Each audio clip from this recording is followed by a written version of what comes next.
Anti-social media lawsuits are coming for Roblox and Discord. So basically what happened here is a young girl attempted to commit, can we say that? I don't know. If sewer slide. Because of, do you want to? Sure. Okay. So a lawsuit was recently filed in the San Francisco Superior Court in the state of California, and it was filed by something called the Social Media Victims Law Center. They took up this girl's case probably at the behest of her parents, because at the time that these events allegedly happened, she was 11, and today she is 13. But this started when she was 9. Yeah, she got on the website. She got on Roblox at 9, and then eventually got on Discord, Instagram, Snapchat. Yeah. And that's allegedly at the request of users on Roblox who were over the age of 18, who asked her to go on those platforms. And the big thing here is that they were telling her to drink, and they were telling her to take prescription drugs, send sexually explicit photos of herself, send money to them. What else? Like, commit harm to herself. Yeah. Like, they're genuinely, like, I don't have any I don't disbelieve this at all. I know there are crazy people that want to harm children on the internet. I remember, Ian, there was a time when we were going out on a Friday night, and we were like, there was a large conversation we were having about Roblox. Do you remember that? Where, there was like a documentary out at that point, and a documentary about Roblox, about the problems with the structure of the company. Yeah, there was it was like a YouTube video. A guy did 2 long videos. It was like about documentary 30 length. minutes or longer. And Roblox itself is a platform for games like Steam, but they don't call them games because they want to avoid paying taxes or be under the regulations. So they call them experiences. They have hundreds of thousands and thousands of experiences you can download. They get kids or people to make the games with the Roblox software. Child labor. Yeah, and they pay them 30% of them. Then the games are sold on the platform, and the creator only gets like 30% of the game sale. Mm-hmm. It sounds illegal. Like it does not sound like it sounds like a pyramid scheme. Yeah, and the reason we have child labor laws is to prevent little kids from getting roped into this stuff without realizing how unethical it is to take 70% of someone's income. Yeah, Roblox has a lot of problems. But I'm sure parents hear that and they're like, "That's great, sweetie. You're making money on the internet." And people think it's Minecraft. They hear blocks True. and they think, and it looks like Minecraft graphics, so they don't think twice about what it actually is, that it's an actual gaming platform that's kind of dodging the rules. Yeah. So I just wanted to read from the Social Media Victims Law Center website what they say they are. They say they work to hold social media companies legally accountable for the harm they inflict on vulnerable users.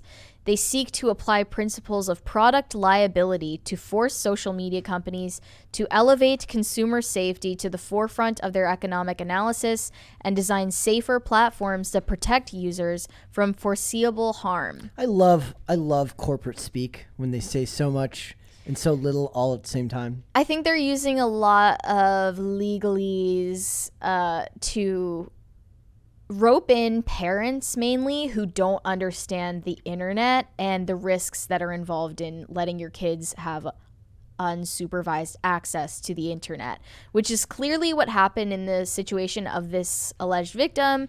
She goes by SU and her mother will be going by CU.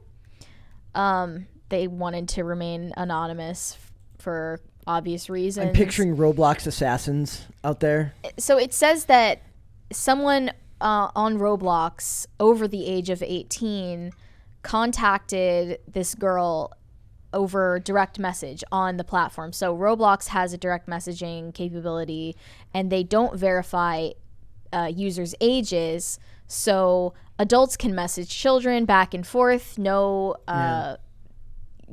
To my knowledge, there are no restrictions on that. I want to actually ask this question here. Is it even possible to have an effective way of verifying ages? That's what I was thinking, and I don't think so. Because if there were a way to do that, wouldn't Facebook and Instagram in particular be putting that into action? They've always had guidelines that you are not allowed technically to make a Facebook or Instagram account if you are under the age of 13. 13. Is that an arbitrary age? Do you think? It's a age for child law of some sort. YouTube does that too. If you're under the age of 13, I think you need parental supervision. Over the age of 13, between 13 and 18, you can do it without supervision. But just like they just picked that number out of a hat one day.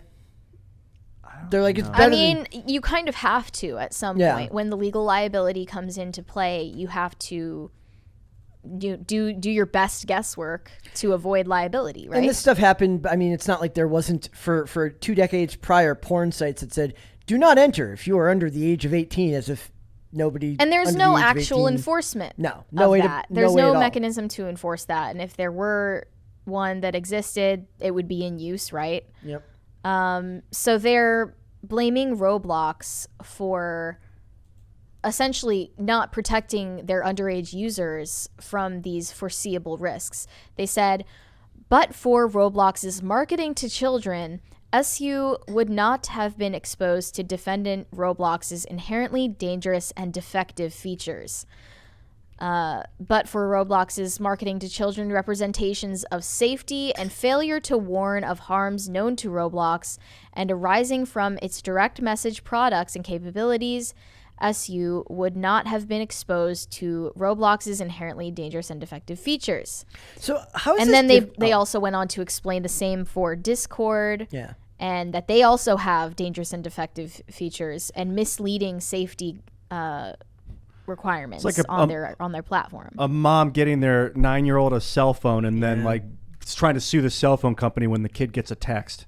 Well, yeah, Yeah, these parents just fundamentally don't understand the internet, and it's clear that they don't, for the very reason that as late as 2020, they're giving their child unfettered access to it. You do not let your 9-year-old on the internet unsupervised, dude. Whoever No. did that. It's like taking your kid to the mall, leaving them there alone, and then trying to sue the mall when some creepo starts talking to the kid. Well, I mean, that stuff happens too. Like the litigation is heavy with stuff like this, and I do like my main question was like, where are the parents? I do wonder Where are they? I do wonder if this is something that will come to pass less frequently when people my age start having kids that are that age, and we're just like, I would never let my kid, if I had children, anywhere near a phone at that age ever. But as long as we still have this outsized population of parents who didn't grow up with the internet in any way, they really don't understand the risks involved. No. Therefore, they're letting their children use it unsupervised, unlimited, in any place in their house. Because, like, now it's not just that you have, like, remember when households had a like computer room or like office where a computer would be, because just for the practical reason the equipment was larger, but like also because it was just considered not a part of the rest of the household. Yeah. But now this kid can roam around anywhere inside or outside the house with the internet as a companion. It's an absolute and whoever is terrifying- contacting them through those platforms with them all over the, like, wherever they go, at school, anywhere. And it's not like the kid's gonna go tell their mom about this interaction they had with this person. But they Of should. course. The mom should have said beforehand, there's a lot of creeps and weirdos on the internet. You're gonna be exposing your brain to a lot of torture and trauma if you let yourself be there. And if something happens, tell me immediately. Like you need that conversation with your kids. But how do they even like know? Like you don't know it gets there till it gets there, right? So they have that first interaction. It's plenty. It's jovial. It's hi, I'm this person. Hi, I'm this person, and it gets slowly worse. But it's kind of like the frogs in boiling water, right? Like it's not like the first message that creep sends to her is something explicit. It starts off innocent enough, and it gets worse. I don't like the idea, the defensive or the offensive, like, I didn't know how dangerous it was when I let my kid go do it. Yeah. So therefore they're the ones that are at fault for letting my kid in. It's like, well, no, Yeah. you should have known. You should have done your due diligence. You were lazy or just weak-minded, That's whatever. I don't wanna- Well, maybe my- it's both, that's- because I don't want to fully blame the parents. I always say this, like, there is something fundamentally, like, the internet is so vast and so Impossible, yeah. impossible to fully like regulate or research every little thing on it, that I can't sit here and blame the parents for not not doing their due diligence, there is something to be said for that, and I'm sure that they failed in doing that. And let's think about it timeline wise. Okay, so 9, right? 9 is obviously very young. Don't need a cell phone. But eventually that kid's going to be 13, 14, 15. She's going to be going out on the house to with her friends on her own to the mall where somebody's parents will drop them off. That kid's going to get a phone at one of those ages, and whether you like it or not, those same risks are still going to be there. So the parents have to take it upon themselves, no matter the age, like you said, to learn to educate their kids about just how dangerous these platforms are, because it's not something you can just wait out. The kid's not going to get their first phone at 18 like a lot of kids did. It's not going to happen anymore. It's not the platform that's dangerous. It's letting the kid there alone. Like, the mall is not, you can't just say the mall is dangerous. The world is dangerous. Yeah. Like if you let your kid go out to the mall alone, then there's danger present. But the mall, it's not the mall itself that's dangerous. With the example of Roblox specifically, there's nothing inherently different about a kid being on Roblox versus being in a certain public place without supervision? Like, is there anything inherently like more dangerous about Roblox? I think it's more dangerous in public because they can actually get grabbed and kidnapped. On Roblox, it's all psychological, but it's the same kind of psychological damage that could happen. Private messaging is way more dangerous. You can way more time in someone's head. You can convince them to do things. You could send them somewhere where you could take them. I think that there's infinitely more danger in private messaging when there's no way to figure out whether the people that are talking to are the same age. If there's adults in these platforms with kids, that's because when a creep comes up to a kid in the mall, everyone is looking. Yeah. Every young kid in a mall is stared at if there's just a creepy guy standing around that kid, right? But that message necessarily not gonna get someone intervening. No, but always, at least people's eyes people will be on it, right? Yeah. That message goes through, nobody sees it but the kid. It's private messaging for a reason. And is that Roblox's fault? That's the fundamental question. Do they have liability for that happening? It's our society's fault for making the internet so important to our everyday lives that we have to give kids access to it. Yeah, it's not Roblox's fault. It'd be like blaming the U.S. Postal Service for some creep sending your kid a letter in the mail. It's not Roblox's fault. It's not the mail service's fault. It's the parents' fault for not educating the kid. Maybe this sounds crazy, but I kind of don't care if it's Roblox's fault. I just want these platforms to face some liability finally, because of like the general abuses of Section 230, like the way that censorship is completely left alone, and all of these platforms are able to censor people. Yeah. They get to do whatever they want in whatever context they want, and they always get the better end of the stick. They're permissions of publishers, but the lack of liability that platforms are supposed to get. Yep. And Roblox would be no exception. It says the suit seeks to hold the services responsible for defective product design and in the process circumvent Section 230 of the Communications Decency Act, which shields sites and apps from liability for user-generated content and communications. And this isn't inherent to Roblox. I mean, this would be true of any platform that has private messaging, right? Mm-hmm. So the same thing could have happened on Instagram private messaging. It's the same thing could have theoretically happened on Facebook private messaging. It's not the website necessarily. It's the... Well, they are saying that uniquely Roblox is marketed to children. Yes. And I was shocked to read this. I don't even know if it's like verified and true, but I think there was data that showed over half of children in the US use Roblox. Over half. Yep. Like, I had no idea it was even close to that number. Maybe because we're not part of that age group anymore, so it's like it's not a thing for us. That's like crazy. Yeah. Yep. So I wonder if it's just a problem with, like you said, like there's an inherent distance. There's an inherent problem with the fact that there's just no way to stop your kid without intervening. And most parents just aren't that hands-on with their kids anymore. In fact, they use the tablet, they use the phone as a way to parent their kids more than they use it as a way to actually educate their kids. Survival of the fittest. Yeah. I mean, if anything, it's the evolution of humans is a good parent knows and is paying attention, and a bad one's just going to let their kids get corrupted. That's a problem. I mean, it's a problem on all fronts. I'm usually the one who's more likely to be like, look, this is the parents' fault for not It is in part, yeah. It absolutely is here, but it's just one of those things where it's like I do feel bad for the parents of previous generations because as technology evolved as quickly as it did, they're kind of at this disadvantage because they don't. It's kind of like what's happening with public schools right now, right? Like a lot of people didn't realize how bad public schools were until they noticed it.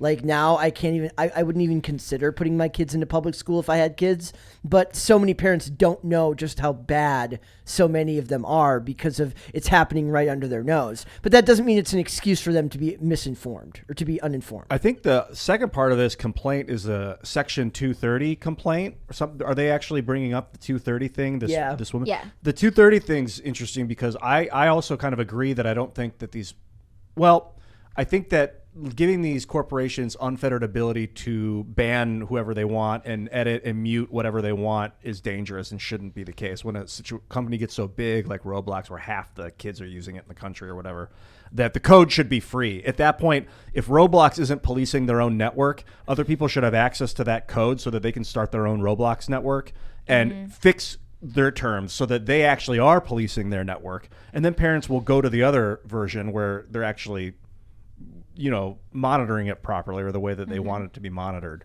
But I don't think breaking up the company or forcing the company to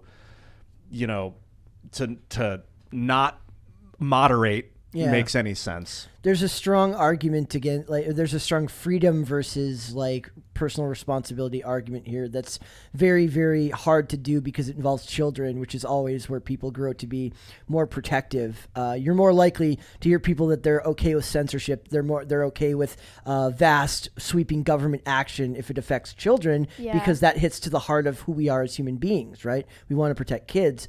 So I guess then you have to fall in the line of like, where do we put this on the parents or do we put this on the company? I don't know where I fall 100%. I do know that I hope that eventually maybe this becomes somewhat of a self-correcting problem as more generations that did grow up on the internet have kids and understand the dangers of it. But the technology is going to evolve the same way that just like our parents, like my parents had no idea what the hell the internet was before I was born. There's going to be advances in technology that even people who were raised during the internet age may not understand as they age out of the technology spurt, as the growth. Yeah. So like I've seen headlines recently announcing Roblox's pivot into metaverse stuff, blockchain stuff.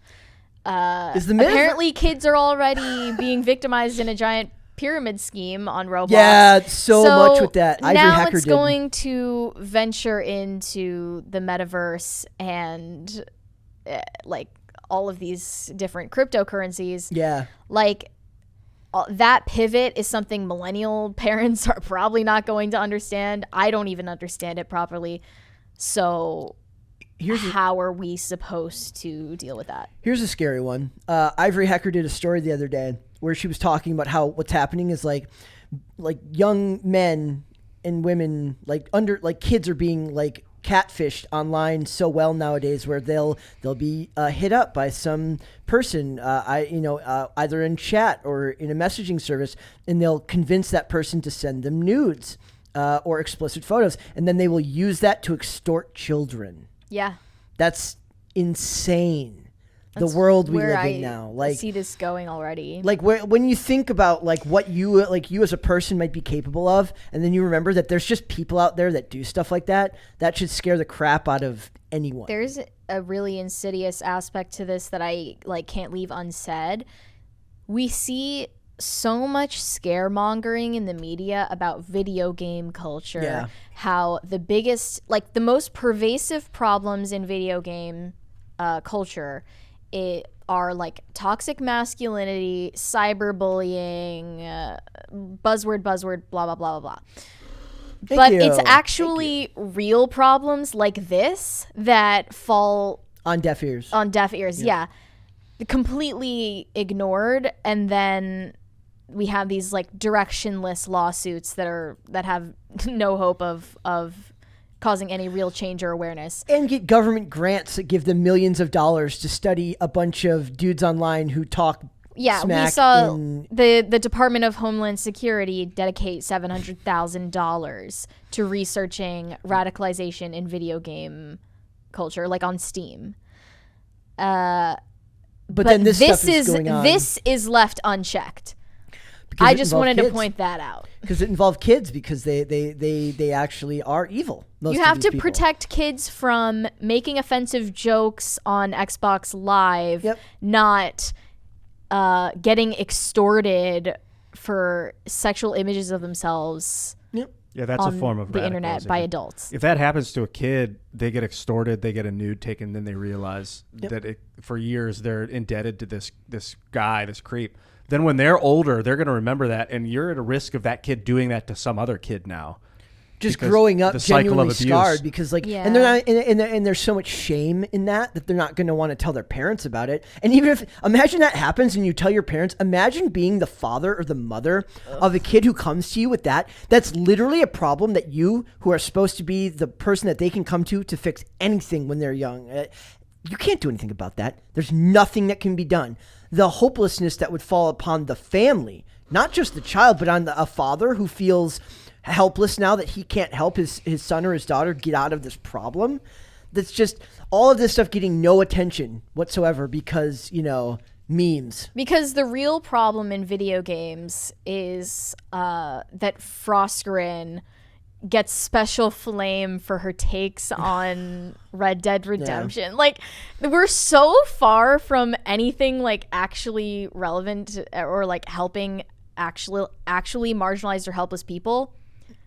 I just can't. I don't have patience for it anymore. I'm done. I think that one thing that's come with this job is like, as much fun as we have having these discussions, there's like for every 3 to 5 topics we cover a day, we try to cover something that seems not necessarily serious, but worth that seems culturally relevant beyond just Hollywood. Maybe it involves celebrities, but there's cultural relevance to it that's deeper than just movies. Look at these people. They're acting so dumb.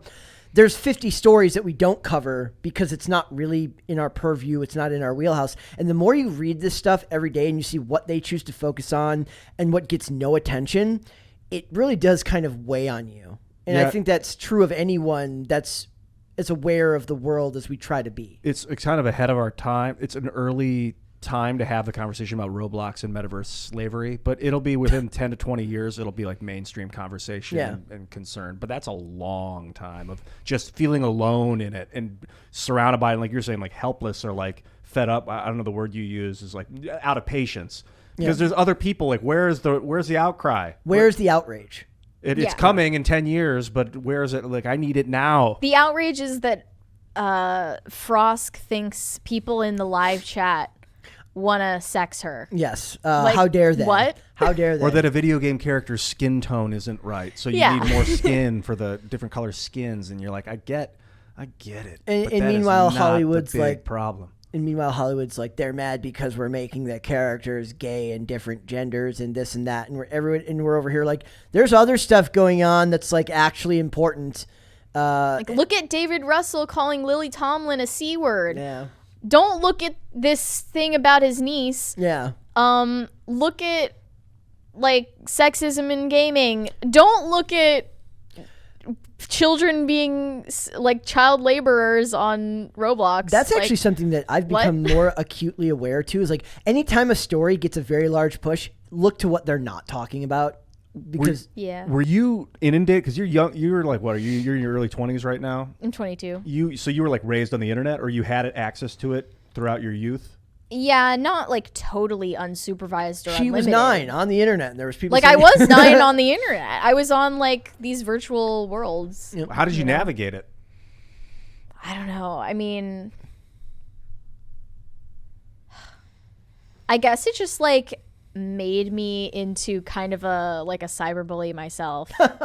Like it depends on the kid and like the temperament of a kid how they handle the antagonism that's on the internet, and I guess I just kind of absorbed it. That wasn't good for me. The same thing happens like in skating. Like in the skating community, there was several mainstream websites that you like when you would release content to, and the comment sections were just like you expected it to be awful, and that kind of hardened you against the criticism, which is why skating criticism has never bothered me. You posted stuff to Roller News. You're going to get the worst type of person giving you the worst critique of everything that you've ever done, and you kind of learn to not be so harmed by what they're saying, because you get hardened to the fact that people are speaking awfully to you. I think growing up on the internet now, the kids today, do you think that will make kids more cynical?